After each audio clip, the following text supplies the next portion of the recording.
Hello बच्चों, कैसे हैं आप? Good evening, good morning. As the case में भी लास्ट क्लास में हमने आपके साथ चैप्टर 1 किया था, थ्योरी चैप्टर, और उससे पहले मैंने आपको बोला था कि चैप्टर 5 कर ले, इंट्रोडक्शन कर ले। तो सबसे पहले आपने इंट्रोडक्शन किया, फिर चैप्टर 5 किया, फिर चैप्टर 1 किया। चैप्टर 1 की हम 2 क्लास कर चुका है, चैप्टर 1 की तीसरी क्लास है। पहली क्लास में मैंने आपको मीनिंग करा दिया था, मीनिंग के बाद मैंने आपको उसके एट्रीब्यूट्स करा दिए थे, एट्रीब्यूट्स के बाद ऑब्जेक्टिव करा दिए थे, फिर हमने फंक्शंस कर लिए थे, फिर हमने सारा रिवाइज कर लिया था, ये सारा हमने न्यूमोनिक्स रिवाइज कर लिया था, फिर हमने डेली कार्ड्स किया, यानी एडवांटेजेस देन लिमिटेशंस, फिर हमने सारा रिवाइज कर लिया था 5। आज हम स्टार्ट करेंगे नया topic, difference between book keeping and accounting. तो अपनी अपनी बुक्स में निकाल लें, जहां पर ये है 1-2 पेज आगे ही होगा, difference between book keeping and accounting. इसके लिए हमने शॉर्टकट क्रिएट किया बच्चों, NPOS की पावर 3।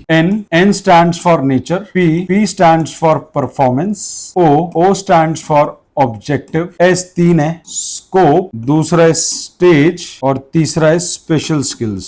तो क्लास ये डिफरेंस करना है किसमें? बुक कीपिंग और अकाउंटिंग में। बुक कीपिंग, अकाउंटिंग साथ साथ याद करेंगे बच्चों, साथ साथ याद करेंगे। पहले 6 में से सबसे आसान वाले करा देता हूं। सबसे आसान वाले, बुक कीपिंग कौन करता है? छोटे लेवल का स्टाफ, यानी जो बीकॉम है, जूनियर स्टाफ।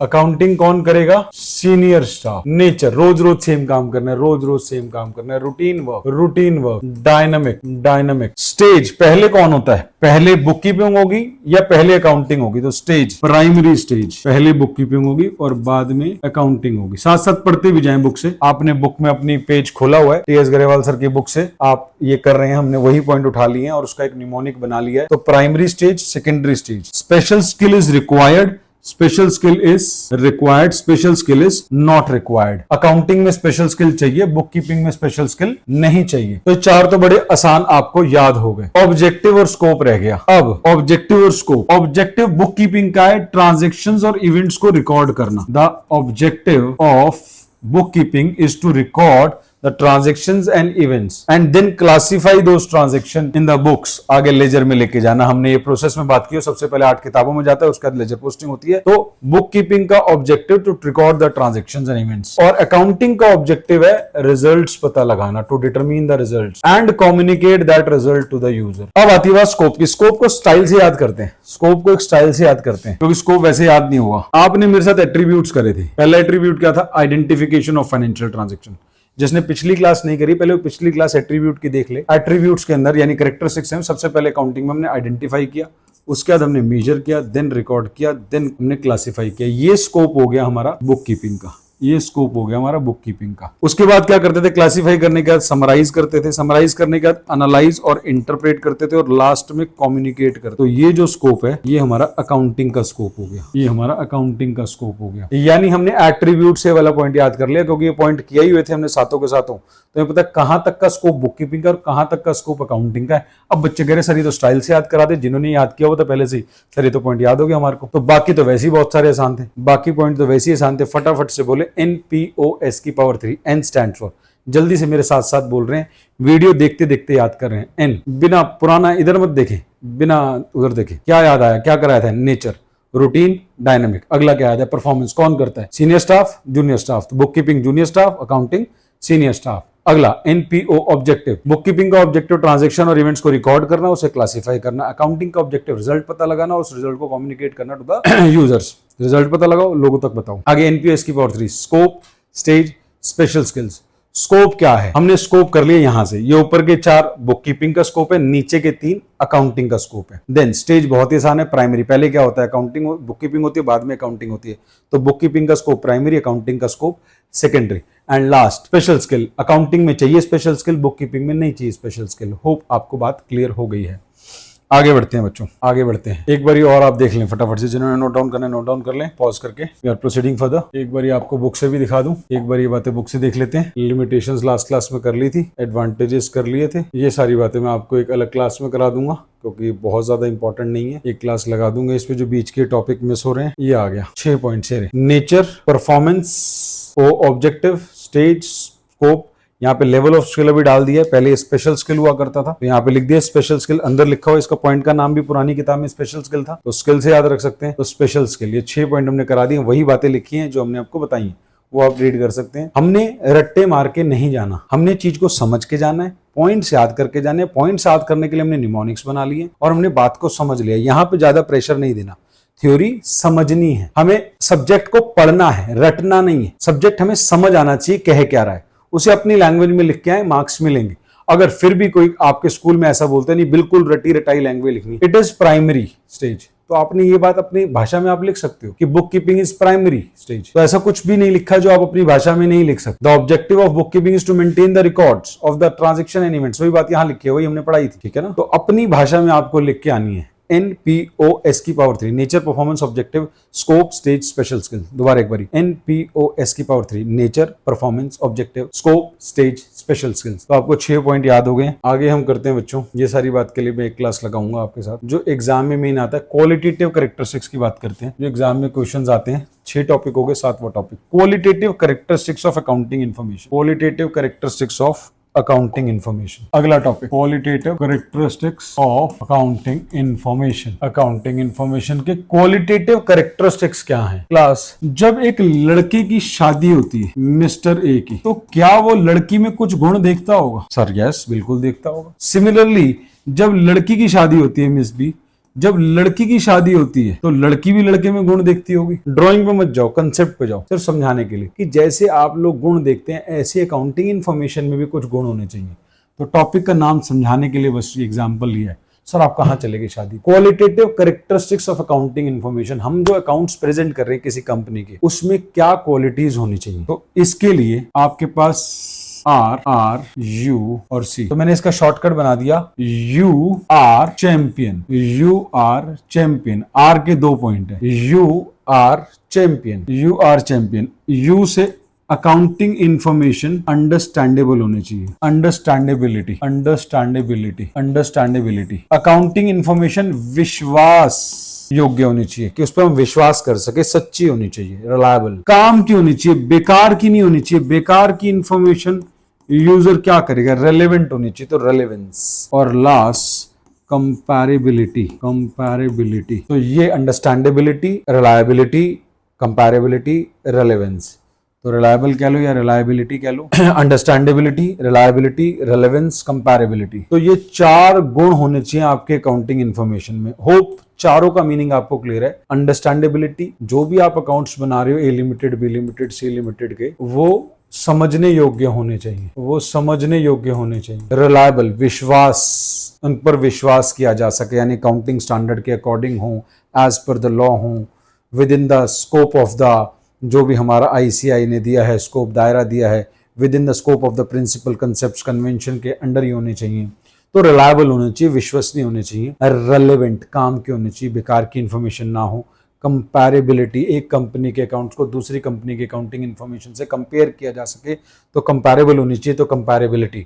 तो ये क्वालिटीज होनी चाहिए। तो qualitative characteristics of accounting information आई तो 4 लिख के आएंगे आप। होप आपको ये वाली बात भी क्लियर है। तो reliability, relevance, understandability and comparability. अगला टॉपिक है बच्चों users of accounting information. Next topic है users of accounting information. Users of accounting information, इसके लिए चार्ट बनाएंगे बच्चों मेरे साथ। यूजर्स ऑफ, सारे चार्ट बना ले, अकाउंटिंग इंफॉर्मेशन। चार्ट बनाने के बाद साथ साथ आराम से चार्ट बनवा रहा हूं, आप साथ साथ बना ले, नहीं उतार रहे तो समझ ले। Users of accounting information, internal user और एक्सटर्नल यूजर्स। इंटरनल यूजर्स और एक्सटर्नल यूजर्स। इंटरनल यूजर्स बच्चों 2 प्रकार के हैं। इंटरनल यूजर 2 प्रकार के हैं, ओनर्स और दूसरा management. External users, external users, external users में कौन कौन आ जाएगा? Employees and workers.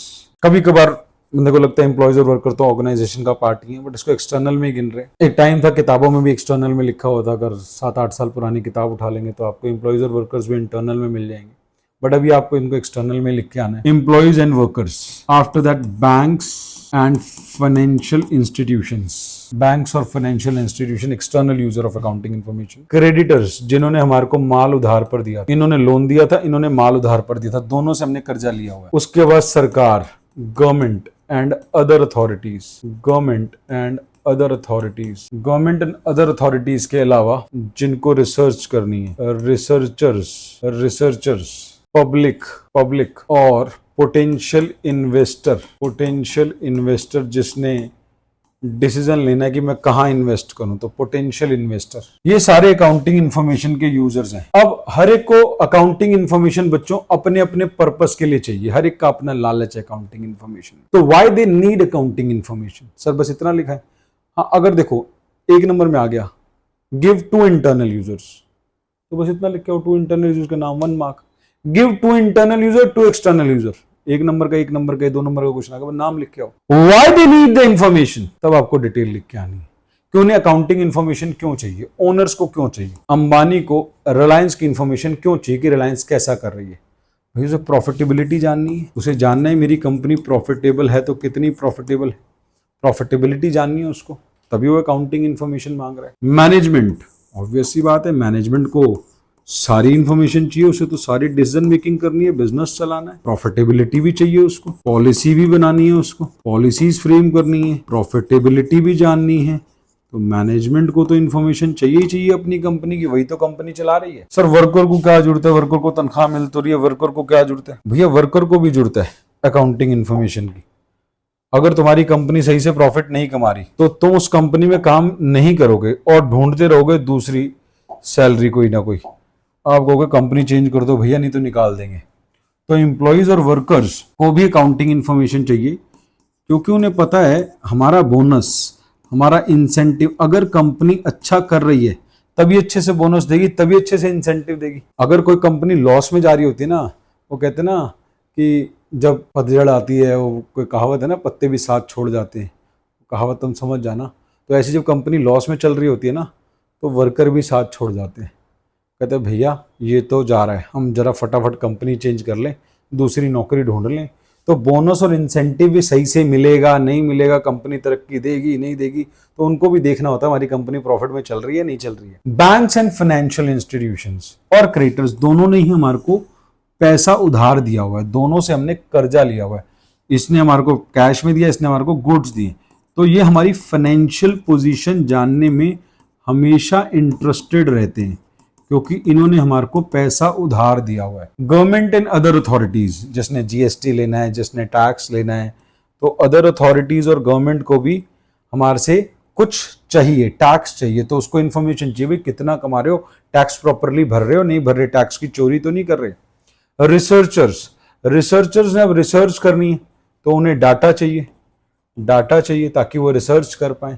Sir public का क्या ही लेना देना, भाई पब्लिक को एम्प्लॉयमेंट नहीं चाहिए क्या, एम्प्लॉयमेंट नहीं चाहिए, वो देखेगी नहीं भाई कौन सी कंपनी अच्छी है, तुम कल को सीए बन जाओगे, एमबीए फाइनेंस करोगे, तुम नहीं देखोगे कौन सी कंपनी ज़्यादा बढ़िया सैलरी दे रही है, कौन सी कंपनी वर्कर्स को अच्छा रख रही है, कौन सी कंपनी पब्लिक के लिए बहुत अच्छी है, तो पब्लिक को गुड्स रीजनेबल प्राइस पर देती है, तो पब्लिक इसमें इंटरेस्टेड रहेगी, रीजनेबल प्राइस पे गुड्स दे रही है या नहीं दे रही, अनअडल्ट्रेटेड गुड्स दे रही है नहीं दे रही, ठीक है ना, और सोसाइटी के लिए क्या कर रही है, तो ये सारी चीज के लिए वो इंटरेस्टेड रहेगी पब्लिक भी। External users, potential investors, potential investor वो होते हैं जिन्होंने पैसा लगाना है, अभी जिन्होंने लगा रखा होता है वो तो इन्वेस्टर है ही, पोटेंशियल जो भी सोच रहे हैं पैसा लगाने के लिए, तो इनको अपना इन्वेस्टिंग डिसीजन लेना है, इनको अपना इन्वेस्टिंग डिसीजन लेना है, तो इन्वेस्टिंग डिसीजन लेने के लिए इनको भी इंफॉर्मेशन चाहिए। तो सबका अपना अपना लालच है। तो कितनी तरह के यूजर्स हैं क्लास 7, ये रे 2 वो रे इंटरनल 2 ओनर्स मैनेजमेंट, बाकी ये रे 7 कौन कौन से, बैंक्स फाइनेंशियल इंस्टीट्यूशन एक गिन लिया, क्रेडिटर्स उसका भाई हो गया इसलिए याद इकट्ठा हो गया, कोई हमने निमोनिक नहीं बना रखा इसका, सरकार हो गई, पोटेंशियल इन्वेस्टर हो गए, और हमारे एक्सटर्नल एम्प्लॉयज और वर्कर हो गए, गवर्नमेंट हो गई, तो ये सारे हमारे पोटेंशियल इन्वेस्टर हो गए, ये सारे हमारे एक्सटर्नल यूजर्स है जो हमारी ऑर्गेनाइजेशन से बाहर के हैं, जो ऑर्गेनाइजेशन के अंदर के इंटरनल यूजर्स हो गए। ये सब आपको आपके नोट्स में विद रीजन 1.5 पेज में लिखा मिलेगा, जो हमने एक चार्ट में करा दिया है। तो इस चार्ट को आप उतार लेंगे, ये सारा आप पढ़ लेंगे, सबके रीजंस लिखे हुए कि किसको क्यों इन्फॉर्मेशन चाहिए, ओनर्स को क्यों चाहिए क्योंकि वो अपना प्रॉफिट कितना कमाए ये आ गया, मैनेजमेंट को इन्फॉर्मेशन डिसीजन वाला पॉइंट आ गया, उन्हें अपना और अकाउंटिंग इन्फॉर्मेशन चाहिए पॉलिसीज बनाने के लिए, ये सारी बातें लिखी हैं। इंटरनल यूजर के बाद एक्सटर्नल यूजर में एम्प्लॉय को क्यों चाहिए क्योंकि उन्हें सैलरी बोनस इंसेंटिव ये सब कुछ जानना है। बैंक्स हमारी फाइनेंशियल इन्फॉर्मेशन में क्योंकि उसने हमारे को लोन दे रखा है, सिमिलर क्रेडिटर्स का आएगा। पोटेंशियल इन्वेस्टर उसने इन्वेस्ट करना है तो इन्वेस्टिंग डिसीजन लेना है, तो ये सारी बातें लिखी हैं उसमें। क्रेडिटर्स वही उसने हमारे को पैसे दे रखे हैं तो वो इंटरेस्टेड है। गवर्नमेंट को टैक्स चाहिए तो गवर्नमेंट का टैक्स का यहाँ पे कहीं पॉइंट मिल जाएगा। पब्लिक को इन्फॉर्मेशन सोशल रिस्पॉन्सिबिलिटी आ गई, देखो ये सोशल रिस्पॉन्सिबिलिटी आ गई, और गुड्स वाली बातें या एम्प्लॉयमेंट वाली बातें इन्होंने कहाँ लिखी हैं, इन्होंने नहीं लिखी हैं। Public information about the change it's management, public is also concern environment, वही सोसाइटी के लिए बात होगी। कॉर्पोरेट सोशल रिस्पॉन्सिबिलिटी वाली बात लिखी है खाली, तो इसके अंदर एम्प्लॉयमेंट भी आ जाएगा, क्वालिटी गुड्स भी आ जाएंगे, तो ये सारा आ जाएगा इसके अंदर की क्वालिटी गुड्स कंपनी दे रही है नहीं दे रही। रिसर्चर को रिसर्च करनी है इसलिए उनको डाटा चाहिए। तो ये सारी की सारी चीजें हमने एक चार्ट के अंदर ला दी। सारा का सारा आप ये रीड कर दें, रट्टा कुछ नहीं मानना सर, रीड कर दें, सब कुछ अपनी लैंग्वेज में लिख के आए, मार्क्स मिलेंगे। अगर आपको इंग्लिश के सेंटेंस बनाने आते हैं, अगर नहीं आते तो फिर घोटा मारो। सर बचपन से हम यही करते रहे, जय माता दी और उल्टी कराते हैं एग्जाम, रात तक पढ़ते रहते। सुबह मम्मी 5 बजे उठा देना, थ्योरी याद करनी मेरे को, थ्योरी याद करके उठ। अरे भाई पॉइंट्स याद करके जाओ, पहले से समझो, कोई टेंशन मत लो, अपनी भाषा में लिख के आओ। लिख के कंटेंट वही आना जो अंदर लिखा हुआ है। कंटेंट ये नहीं कि आप गवर्नमेंट के अंदर लिख के आ रहे हो, उसे इन्फॉर्मेशन क्यों चाहिए, एम्प्लॉयमेंट अपॉर्चुनिटीज के, उसे इन्फॉर्मेशन क्यों चाहिए क्योंकि उसने लोन दे रखा है, गवर्नमेंट ने लोन थोड़ी दे रखा। गवर्नमेंट को इन्फॉर्मेशन क्यों चाहिए क्योंकि उसने टैक्स लेना है, ठीक है ना। तो वैसे तो जनरली ये 1 नंबर या 2 नंबर का आता है, कहता है 2 इंटरनल यूजर बता दो, 2 एक्सटर्नल यूजर बता दो, ठीक है ना। या ऑब्जेक्टिव टाइप आएगा, विच of the following is not an external user, which of the following is not an external user. Option they the, creditors, banks, financial institutions, management. तो आपको बताना कौन सा एक्सटर्नल यूजर नहीं है, ऑब्वियस सी बात है management. Which of the following is an internal user, same question same option, answer which of the following. जो पहले पूछा एक्सटर्नल नहीं है, अब पूछ लिया which of the following is internal, same option के साथ आंसर मैनेजमेंट, ठीक है जी। Which of the following is an external user, which of the following is an external user. पहली ऑप्शन ओनर, दूसरी ऑप्शन मैनेजमेंट, तीसरी ऑप्शन क्रिएटर्स, चौथी option all of the above. तो आपने बताना एक्सटर्नल कौन सा है, क्रिएटर्स है। इस तरीके से ऑब्जेक्टिव टाइप भी बन सकता है इसमें। तो आज की क्लास में अब तक आपने क्या क्या कर लिया बच्चों मेरे साथ? आज की क्लास में अब तक आपने मेरे साथ difference between book keeping and accounting कर लिया बच्चों, आपने qualitative characteristics of accounting information कर लिया, आपने यूजर्स वाला सारा चार्ट कर लिया मेरे साथ, ठीक है। अब आपका क्या क्या रह गया इसमें? एक तो वो क्वेश्चंस जो आते नहीं है एग्जाम में वो रह गए हैं, और एक आपका रह गया system of accounting, system of accounting रह गया। तो बच्चों अगली क्लास में हम इसको कंप्लीट कर लेंगे, अगली क्लास में हम इसको कंप्लीट कर लेंगे। तो यहां तक आप करके आएंगे नेक्स्ट क्लास में याद, ठीक है जी। तो अभी आपका सिस्टम ऑफ अकाउंटिंग रह गया और बीच में थोड़े थोड़े छोटे छोटे क्वेश्चंस रह गए, वो छोटे मोटे क्वेश्चंस हम कर लेंगे। होप आज की क्लास आपको मस्त वाली समझ आई है, और पिछली क्लासेस में मस्त समझ आई थी। तो भैया देर क्या कर रहे हो, जल्दी से चैनल को सब्सक्राइब करो ना, और वीडियो को लाइक करो, एक बढ़िया सी कमेंट दो मेरे को, ताकि मेरा मोटिवेशन लेवल बढ़े। मैंने फीस कौन सा ली है आपसे, ठीक है ना, वीडियो की कोई फीस तो ली नहीं मैंने आपसे, तो इसी को फीस समझो, ठीक है। एक चार्टर्ड अकाउंटेंट तुम्हारे को पढ़ा रहा है, तो मोटिवेशन तो बढ़ाओ कि हाँ सर मजा आ गया क्लास सुन के, ठीक है जी। मिलते हैं, बाय बाय नेक्स्ट क्लास में, लव यू ऑल।